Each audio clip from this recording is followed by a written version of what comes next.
নমস্কার বন্ধুরা, আজ বানাবো একদম রেস্টুরেন্ট স্টাইল ঝালঝাল মটন কারি। শেষে একটা ছোট্ট টিপস দেব, যেটা পুরো টেস্টটাকেই বদলে দেবে। প্রথমে মটনের মধ্যে নুন, হলুদ, লঙ্কার গুঁড়ো, টক দই দিয়ে ভালো করে মেখে নেব।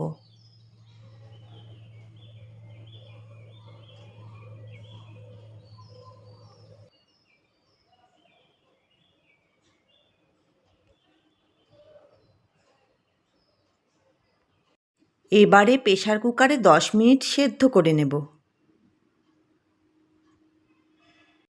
এতে মটন দ্রুত নরম হবে আর ভেতর পর্যন্ত ফ্লেভার ঢুকে যাবে। 700 গ্রাম মটনের জন্য আমি এখানে 100 গ্রাম তেল নিয়ে নিয়েছি।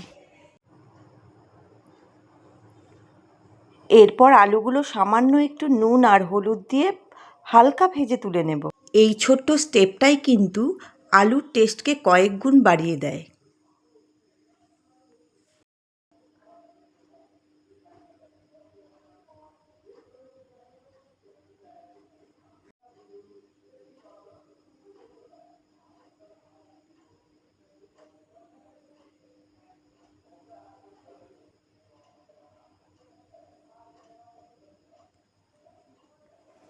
এরপর ওই তেলেই দেব তেজপাতা, শুকনো লঙ্কা আর এলাচ।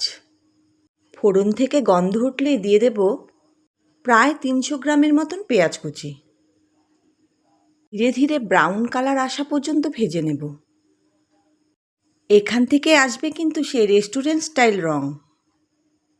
এবারে দেব পরিমাণ মতো নুন, হলুদের গুঁড়ো, লঙ্কার গুঁড়ো।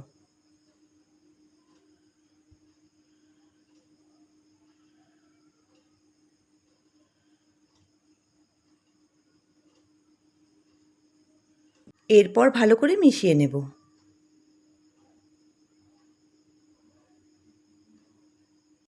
এবারে দেব আদা, রসুন, কাঁচা লঙ্কা বাটা।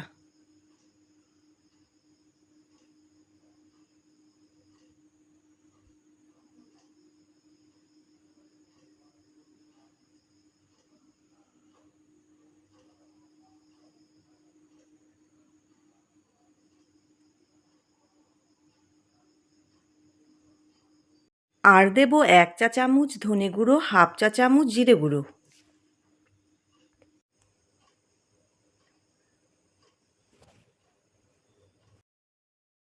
ভালো করে কষিয়ে নিয়ে দিয়ে দেব 2টো বড় সাইজের টমেটো বাটা।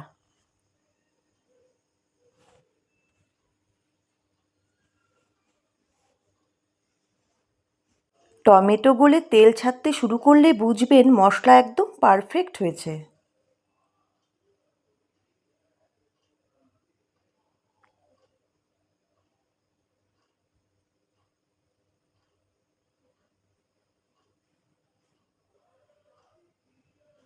এবার আসল ম্যাজিক, 1 চা চামচ মিট মশলা।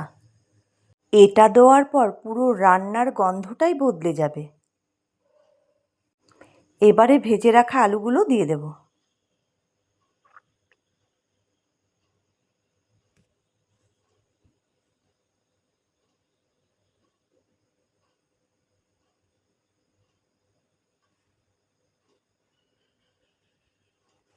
আর দেব প্রেসার কুকারে সেদ্ধ করে রাখা মটন।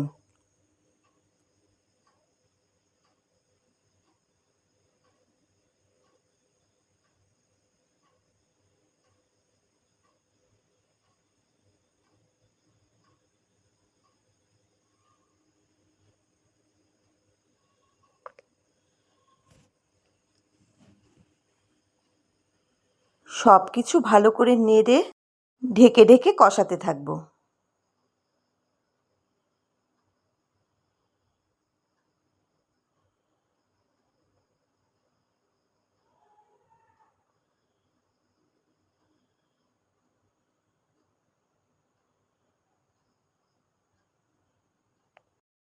এই সময় মশলার সব ফ্লেভার মাংসের ভেতর পর্যন্ত ঢুকে যাবে।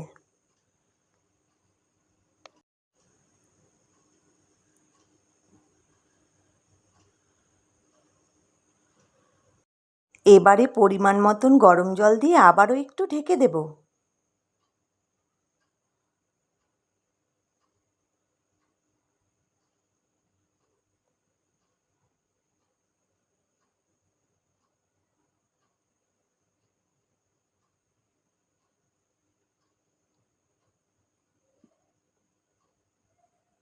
মাংস আগে থেকে সেদ্ধ ছিল, তাই আর বেশিক্ষণ সময় লাগবে না।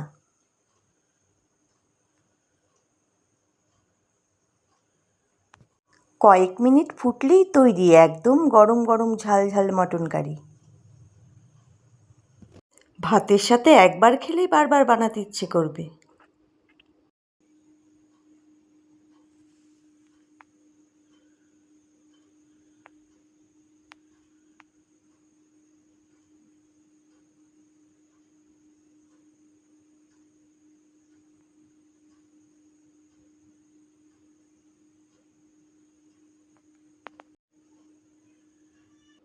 পরের ভিডিওতে আবার একটা টেস্টি নতুন রেসিপি নিয়ে দেখা হবে।